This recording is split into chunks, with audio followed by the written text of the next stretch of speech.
साथियों, ये आवश्यक है। और आज मैं आते समय ये पुस्तक देख रहा था, राम मनोहर लोहिया जी। आज राम मनोहर लोहिया जी को स्मरण करना बहुत आवश्यक है, क्योंकि जो लोग अपने आप को राम मनोहर लोहिया जी का शिष्य बताते हैं, जो अपने आप को जयप्रकाश जी का शिष्य बताते हैं, वो लगता है कि उनके पथ से भटक गए हैं। और कदवन के संदर्भ में, नदियों के संदर्भ में राम मनोहर लोहिया जी ने क्या कहा था, मैं स्मरण कराना चाहता हूं। एक लेख है उनका,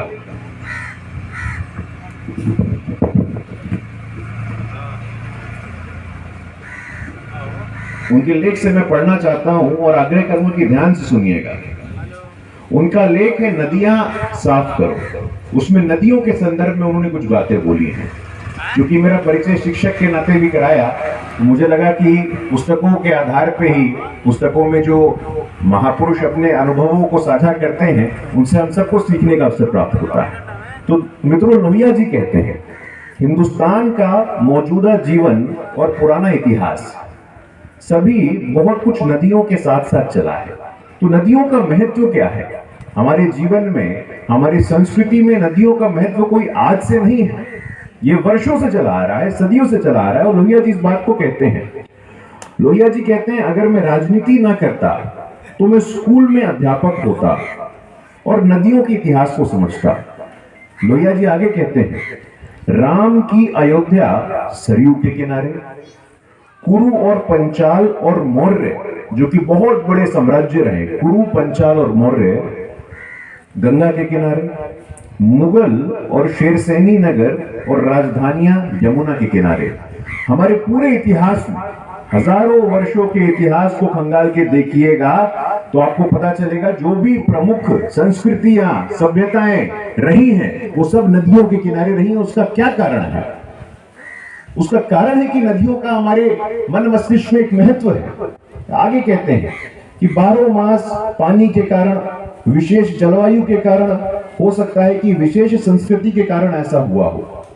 आगे कहते हैं लोहिया जी, एक बार मैं महेश्वर नाम के स्थान पे गया, जहां अहिल्या अपनी ताकत से गद्दी पर बैठी थी। वहां पर एक संतरी था, उसने पूछा, तुम किस नदी के हो? तो नदियों का यह महत्व है। अभी किसी ने नहीं पूछा कि आप किस जिला से हैं, आप कौन सी भाषा बोलते हैं, आप क्या भोजन करते हैं, आपका क्या आभूषण है, आपका क्या वेशभूषा है। तो नदियों का इतना विशेष महत्व रहा हमारी सभ्यता में, हमारी संस्कृति में। तो इसलिए साथियों, हमें लगता है कि आज जो भी बातें हो रही सोन के क्रम में, और इस स्थान पे विशेष रूप से, जो कि एक अलौकिक स्थान है, एक ऐतिहासिक स्थान है, ये सासाराम की ही भूमि थी। ये सासाराम की ही भूमि थी जिसने पूरे भारत के राजनीतिक इतिहास में पहली बार कोई दलित समाज का व्यक्ति देश का उप प्रधानमंत्री बना, बाबू जगजीवन राम के रूप में। तो सासाराम की धरती पर संभव हुआ है। पूरे भारत के इतिहास में साथियों, पूरे भारत के राजनीतिक इतिहास में यदि कोई महिला विश्व के सबसे बड़े लोकतंत्र सदन में, लोकसभा में कोई महिला दलित समाज की अध्यक्ष बनती है, तो सासाराम की धरती ने बनाया है। इसलिए साथियों, मुझे लगता है, और मैं आश्वस्त हूं और आशान्वित भी हूं, कि ये बिहार की भूमि, ये सासाराम की भूमि, ये आने वाले समय में सिर्फ देश का नहीं, पूरे विश्व का मार्गदर्शन करने की शक्ति रखती है।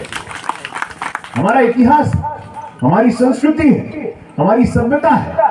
इसीलिए आज जो मुद्दे हैं यहाँ पे, आज जब हम यूएन में जाते हैं, न्यूयॉर्क में जाते हैं, अमेरिका में जाते हैं, और हम बोलते हैं कि हम 135 करोड़ का लोकतंत्र है, एक सफल लोकतंत्र है, एक पारदर्शी लोकतंत्र है। आज पूरे विश्व में आप कहीं भी जाइए तो आपको लगेगा कि लोकतंत्र के सामने खतरा है, लोकतंत्र के सामने चुनौती है। लेकिन भारत में जो भी दुनिया का व्यक्ति पलट के देखता है तो एक आशा और उम्मीद के साथ देखता है कि यदि लोकतंत्र कहीं जीवित है तो भारत में जीवित है। और इन्हीं सब कार्यक्रमों के कारण ही जीवित है। इन्हीं सब कार्यक्रमों के कारण, जो कि हम अंग्रेजी में एक शब्द का उपयोग करते हैं, उसको स्टेक होल्डर कहते हैं। तो आप सब स्टेक होल्डर, लोकतंत्र में एक एक व्यक्ति जो भी लोकतंत्र का अंग है, हम सब नागरिक होने के साथ साथ हम स्टेक होल्डर हैं, और लगातार अपने मुद्दों को, अपनी चिंताओं को, अपनी चुनौतियों को अपने मार्गदर्शकों के समक्ष रखना और रखने का काम करते हैं।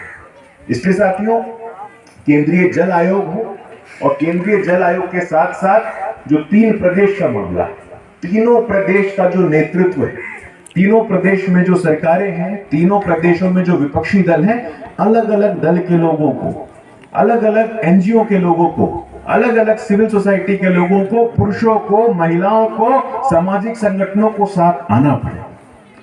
यह आवश्यकता है आज भी 21वीं सदी में जब हम रह रहे हैं, तब भी इस प्रकार की चुनौती।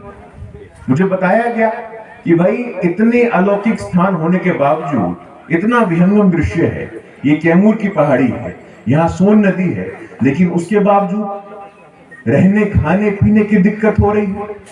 इस दिक्कत की बात कौन करेगा? इन मुद्दों की बात कौन करेगा?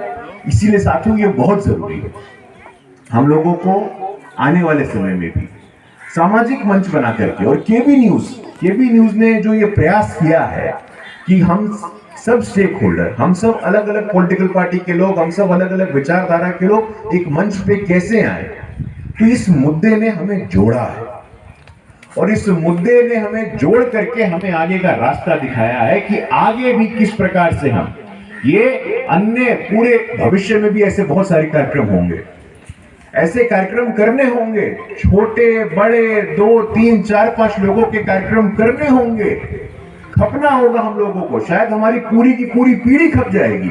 सरयू राय जी ने पूरा जीवन, अपना पूरा पीढ़ी खपा दिया है इस काम में हम लोगों के लिए। शायद हम लोगों की पूरी पीढ़ी खप जाए, शायद हम लोगों के बुढ़ापे में ये दिन आए, लेकिन हम लोगों को आज यहां से निकलने से पहले ये संकल्प लेना है कि हम इस परियोजना के लिए, यहां के लोगों के लिए सर्वोच्च स्तर पे त्याग, तपस्या और बलिदान करने को तैयार है। इस कार्यक्रम का ये संकल्प होना चाहिए।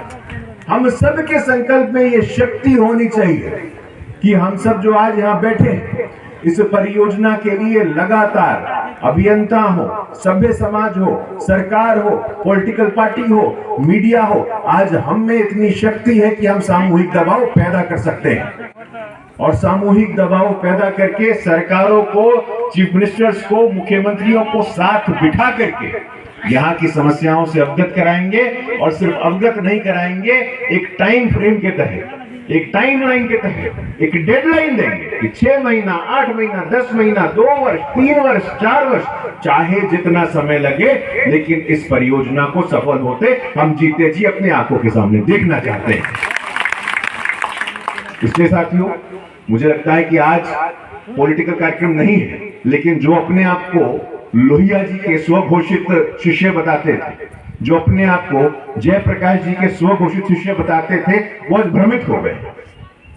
उनके लिए